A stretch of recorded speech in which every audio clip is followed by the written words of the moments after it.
దాంతో పాటుగా రాహుల్ గాంధీని కూడా పార్లమెంట్లో ఇక బీజేపీకి సంబంధించిన ఒక మంత్రి కామెంట్ చేసిండు, ఏ జాతో తెలియదు, ఇక నువ్వు కులగణ గురించి మాట్లాడతావా అనేటువంటి స్టేట్మెంట్ను ఎట్లా చూస్తావు? ఏదైతే బీజేపీ ఇట్లా అహంకారపూరితంగా ప్రకటించడం వల్లనే అయోధ్యలో కూడా బీజేపీకి వ్యతిరేకమైన తీర్పు వచ్చింది. రాహుల్ గాంధీ కులం అంటే రాహుల్ గాంధీ కుల మతాలకు అతీతంగా సెక్యులరిస్ట్ రాజ్యాంగాన్ని గౌరవించే కుటుంబం అది. భారతదేశంలో ఏదైతే మతాల కులాలకు అతీతంగా నిర్మాణం చేసుకున్న రాజ్యాంగాన్ని గౌరవించే కాంగ్రెస్ పార్టీ అది. అందుకే రాహుల్ గాంధీ ఏమంటుండంటే రాహుల్ గాంధీ కులం భారత జాతి అండి, ఆయన మతం మానవత్వం అండి. భారతదేశంలో ఉండబడిన అన్ని కులాలకు కూడా ఆయన ప్రతినిధి అండి.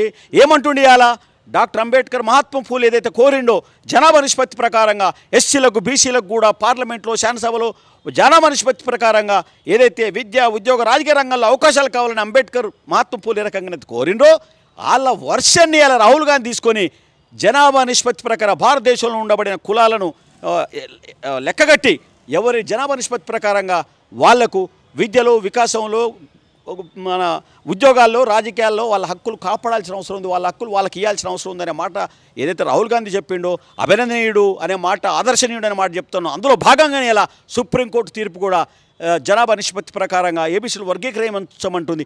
ఈ మాట పరోక్షంగా రాహుల్ గాంధీ చెప్పినట్టే. ఇలా మోడీ అసలు వాస్తవికంగా జనాభా లెక్కల్ని ఒప్పుకోవట్లేదు. బీసీ అయ్యిండు కూడా బీసీలకి ఇలా పార్లమెంట్లో శాసనసభలో హక్కులు లేక అణిచివేయబడుతున్నారు, తొక్కివేయబడుతున్నారు, నెట్టివేయబడుతున్నారు, హక్కులను కాలరాస్తున్నారు బీసీలై. రాహుల్ గాంధీ ఏమంటాడు? విప్లవకారుడు, సామాజిక విప్లవకారుడు రాహుల్ గాంధీ. అన్ని కులాలకు సమాన నిష్పత్తి వాటా ప్రకారంగా వాళ్ళ జనాభా నిష్పత్తి ప్రకారం ఇవ్వంటే మోడీ అంగీకరించట్లేదండి. రాహుల్ గాంధీ గొప్పవాడా? బీజేపీ గొప్పదా? భారతదేశంలో పడిన మిగతా నాయకులు గొప్పవాళ్ళ?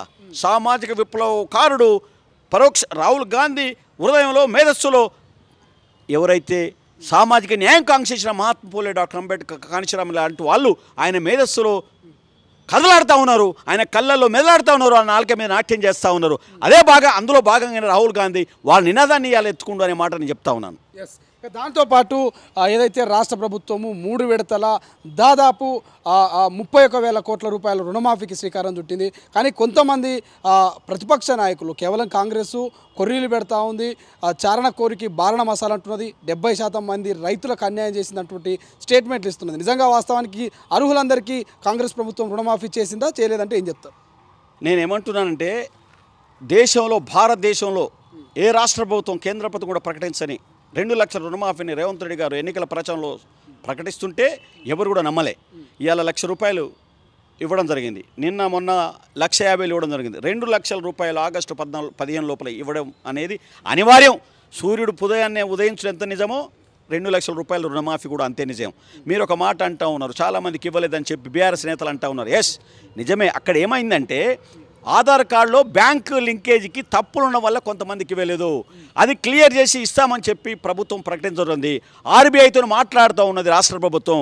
ఏదైతే తప్పులు దొరికినప్పుడు సాధారణంగా అకౌంట్లో జమ కావు, దాన్ని నివారణ చేసి తప్పకుండా వాళ్లకు డబ్బు అందజేసే బాధ్యత రాష్ట్ర ప్రభుత్వం, గౌరవ ముఖ్యమంత్రి, డిప్యూటీ సీఎం తీసుకుంటారు.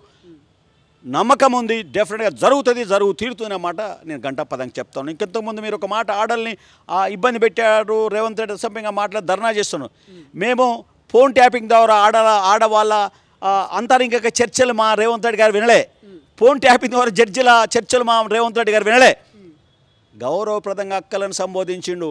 అటువంటి ఆడబిడ్డల టెలిఫోన్ ట్యాపింగ్ చేసి వాళ్ళని లొంగ తీసుకున్న చరిత్ర మా రేవంత్ రెడ్డికి లేదు అనే మాట చెప్తూ గౌరవప్రదమైన పదజాలం వాడిన రేవంత్ రెడ్డిని అబాస్పాలు చేయడానికి కుట్ర చేసి తప్ప మరొకటి కాదు అనేది నేను ఒకసారి రేవంత్ రెడ్డి మన కేటీఆర్ను, కేసీఆర్ను, హరీష్ రావును ఆత్మవిమర్శ చేసుకోవాల్సిన అవసరం ఉంది.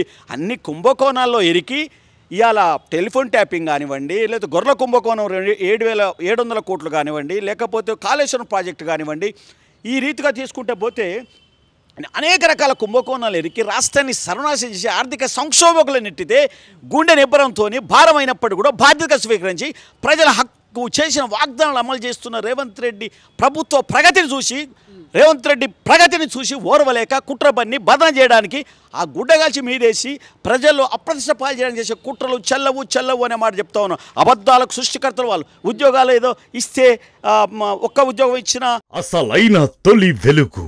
Follow WhatsApp at Toli Velugu Official.